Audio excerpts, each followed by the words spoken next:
A moment, stop using the word or the concept love. Replace the word love with balance, acceptance, and truth.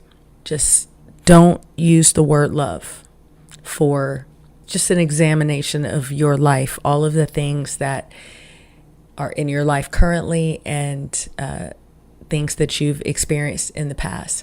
We have to consider that maybe this is just a term that human beings have used over time, and what we believe the term love to be and what it actually is are two different things. I've come to understand just from my research of the ancient texts and from far wiser gurus, love is this force like gravity. It's balance. It just is. It just exists. It's not something that you create. It's energy, and it cannot be created nor destroyed. It's only transferred. It can be observed in certain mediums. You're able to harness and capture this energy of this thing we call love, and you're able to observe it in through the human form. You're able to observe it in particular actions. We believe that we give, that it's something that's generated from within us, and then we give it to people. Well, if love is an energy and it just exists, it's not something that you seek to find. And therefore, it's not something that you can even give. A lot of people will say, you know, I gave him all of my love. I gave her all of my love.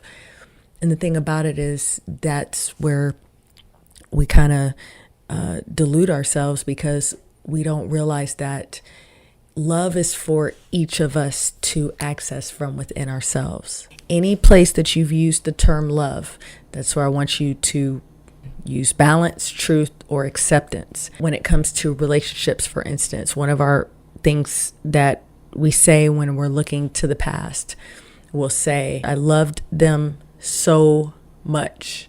I loved them more than I loved myself, or I loved them more than they loved me. And we're going to replace that word with balance. I was so imbalanced with that person. I was more in balance with that person than they were with me. I balanced them more than I balanced myself. Let's replace it with truth. I was in truth with that person more than they were in truth with me. Gave them more truth than I gave myself. Let's use acceptance. I accepted that person more than they accepted me.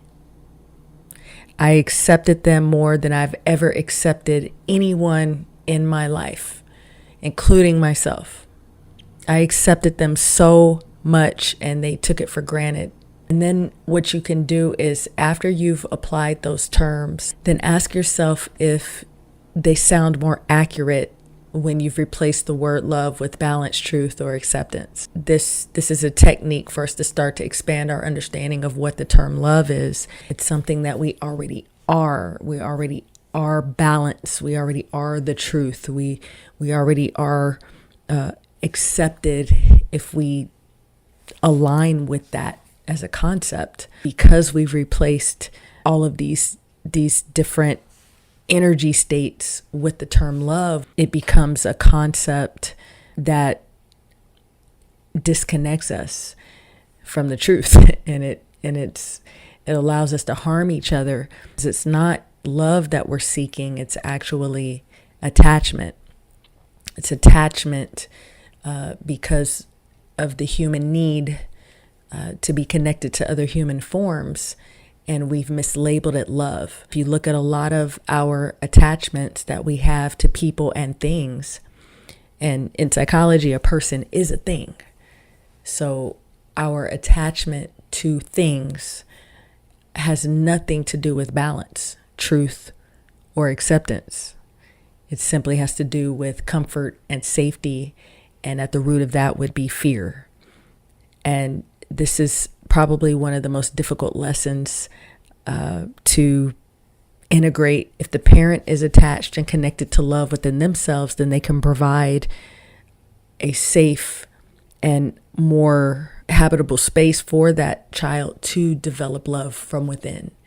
But even the most loving parents, right? Parents who do love themselves and care and providing a loving atmosphere where the child can cultivate that, they may not even be able to contribute to the child connecting to love. It's another example of what I'm saying, that love has to be sourced from within. It has to be experienced from within each individual person.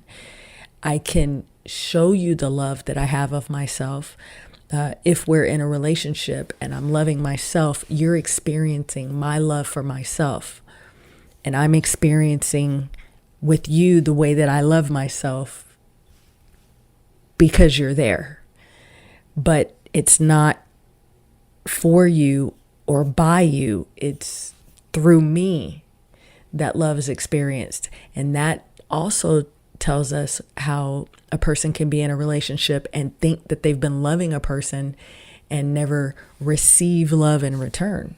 It has to come from within. It has to be an energy that's internally experienced.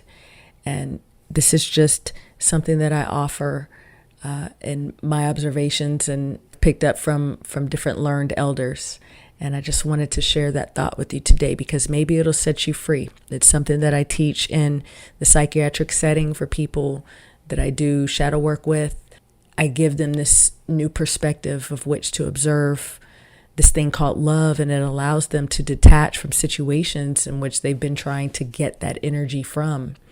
And it helps them to get back into their own heart where true love is found and sourced.